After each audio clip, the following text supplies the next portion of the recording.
স্ত্রীর কাছে আপনি ভালো হতে হবে। আপনার স্ত্রীর কাছে আপনি ভালো, তাহলে দুনিয়ার কাছে আপনি ভালো। নবীজি বলতেছেন আপনার স্ত্রীর কাছে আপনি খারাপ, তাহলে আপনি একজন খারাপ মানুষ, এই বিষয়ে কোনো সন্দেহ। আপনার স্ত্রীর 3 নম্বর অধিকার আপনার কাছে, আপনার স্বামী হিসাবে 3 নম্বর দায়িত্ব হচ্ছে আপনার স্ত্রীর ভরণ পোষণের দায়িত্ব পুরোটা আপনি নেবেন। আপনার স্ত্রীর খাবার দাবার, আপনার স্ত্রীর পোশাক পরিচ্ছদ, আপনার স্ত্রীর বাসস্থান, সবকিছুর দায়িত্ব আপনি নেবেন।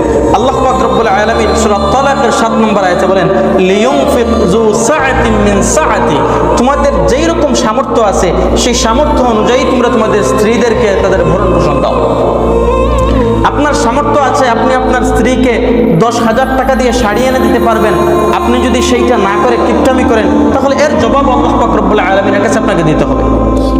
আপনার সামর্থ্য নাই, আপনি 500 টাকা দিয়ে শাড়ি এনে দিবেন, এইটার জন্য কোনো জবাবদিহিতা নাই, কারণ আপনার সামর্থ্যই নাই। আল্লাহ